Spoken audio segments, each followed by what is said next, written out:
I think this is a video that's been a long time coming. I finally sat down and watched the entirety of Saiyaara on Netflix since it just dropped.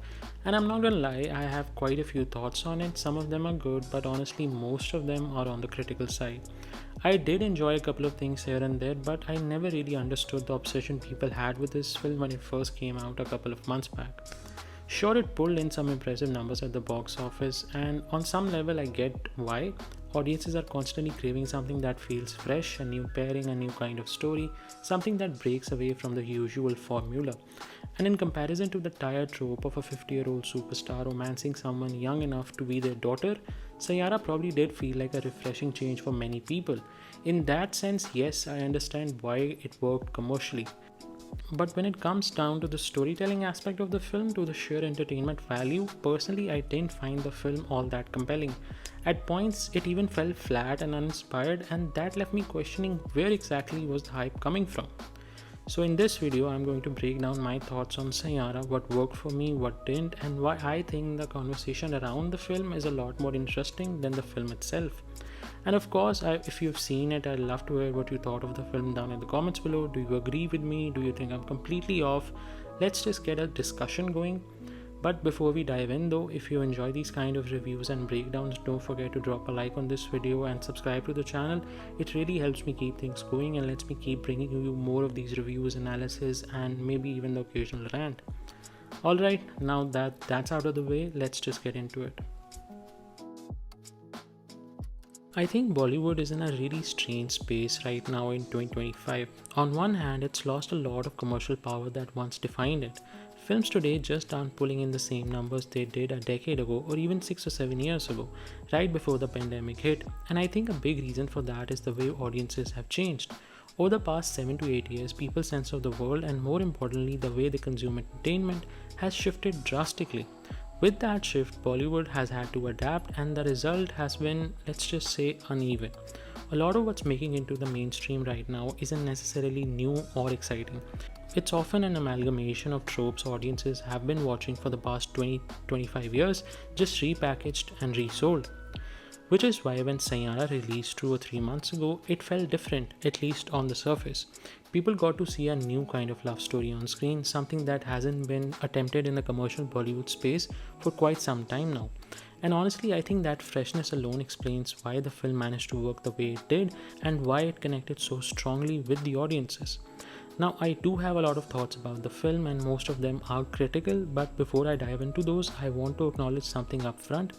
For me, Saiyaara worked in these tiny fleeting moments where the film stopped chasing after every cliche it was so desperate to hold on to and instead allowed its story to breathe. Those were the moments between the two debutante actors who, to my surprise, shared a natural and believable chemistry on screen. When the film let go of these tired tropes and simply leaned into what young love can feel like, foolish, carefree, and completely consumed with each other, it suddenly became delightful. For a few seconds here and there, you could almost glimpse what a modern, heartfelt Bollywood romance could actually look like. Now, don't get me wrong, Saiyaara is not a good film in my opinion, but it's also far from the worst thing Bollywood has produced this year, and I say that while staring directly at Household 5. So with that being said, let's talk about the things that really didn't work for me and why I think Saiyaara is far more hype than actual substance. I think the biggest problem I have with Saiyaara is its desperate attempt to chase cliches and stereotypes, the very same tropes that made rom-coms feel so significant 20, even 25 years ago. And I don't just mean that in Bollywood, Hollywood did the exact same thing. Think of films like The Notebook, Before Sunrise, or even Eternal Sunshine of the Spotless Mind. Those films worked because they brought a new freshness to familiar ideas, but 2 decades later, instead of evolving, we're still recycling the same tricks, and Saiyaara clings to them like a safety net.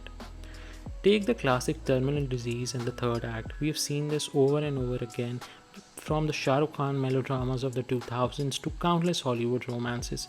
It's the simplest cliche to pull off, and it's also the laziest one. And yet, here we are again. I'm also beyond tired of the bad boy with a heart of gold archetype. It's been done to death and I've never really been a fan of it to begin with. But Saiyaara insists on doubling down on it. Our protagonist Krish Kapoor isn't flawed, he's borderline insufferable. We never really get a clear sense of his backstory, his ambitions, or even his motivations. Instead, we're introduced to him in a scene where he beats up a journalist for writing critical review for his band. That's his grand entrance. It's not a rebellious or edgy one, it's just a stupid one. And from that point on, his energy never dials down. He's constantly yelling, constantly raging, constantly turned up to an 11. And this isn't a war film, it's supposed to be a romance. A love story like this should live in the subtle moments, the in between spaces. Instead, the performance is so loud, so abrasive that it drowns out any chance for nuance. Even the broken family subplot, his alcoholic father, his damaged childhood, never connects in the way that it should. You might feel for him for 2 seconds, but then the film immediately undercuts that with more noise, more posturing, more hollow drama. And then there's the whole Alzheimer's angle. Now, I'm not a doctor and I'm not going to pretend I know everything about the disease itself, but I do know enough to recognize when it hasn't been researched properly. The way Saiyaara uses Alzheimer's is careless at best and exploitative at worst. The film doesn't want to explore the reality of what that illness does to a person or their loved ones. It just wants the shorthand of a tragic disease to wring easy emotion from the audience.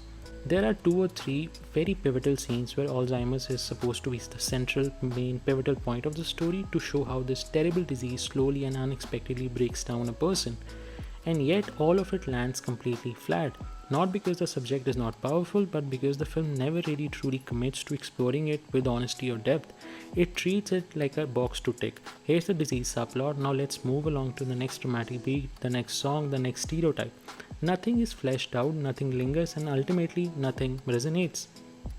And I think that for me is the film's fatal flaw. It doesn't want to sit with anything real, it just wants the aesthetics of tragedy without the conviction to back it up. Now, with all that being said, I'm not going to deny that I did enjoy myself at times while watching the film. I may have been frustrated by the cliches, but there were still a few things that worked for me. First and foremost, the music itself. The album is genuinely fantastic. Both of the tracks that blew up are not only catchy but also surprisingly well integrated into the screenplay itself. I also want to give credit to the newcomers, considering this is their first leading roles. Both of them hold their own remarkably well. Their characters may be underwritten, and I've already talked about how that weakens the film overall, but within those limitations, they still manage to bring something sincere to the screen. Ahan Pandey captures the essence of a broken, distraught artist with conviction, even if the writing doesn't always support him. And Aneet Padda, who plays Vani in the film, also delivers a strong performance. There are a couple of scenes where she looks like she's just staring into oblivion, which felt like the shorthand for acting, but outside of these moments, she's really impressive too. The supporting cast deserves a shout out too. Vani's mother in particular was a standout for me. The actress brought such a lived-in quality to the role. You could almost feel the push and pull of a mother torn between supporting her daughter and fearing the consequences of her choices. It gave the film much needed emotional grounding.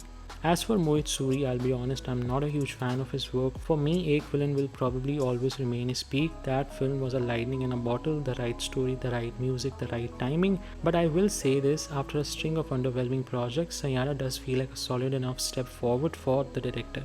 It's not groundbreaking, but it does show that he still has a sense of what resonates with the audience. And maybe that's the bigger picture here. We're at a point in time where a film like Saiyaara, deeply flawed, riddled with cliches, can still work because it gives audiences something they have been craving for years. A young, unabashedly foolish, carefree love story. One that isn't weighed down by watching a 50-something hero romance women young enough to pass for their daughters. That freshness, even in a flawed package, is enough to pull people back in. So yes, I had my issues with the film, a lot of them. I was tired of the tropes constantly being thrown in my face and I couldn't enjoy it as much as I wanted to. But at the same time, it wasn't the worst experience I've had watching a Hindi film this year. And in 2025, honestly, that's a win in and of itself.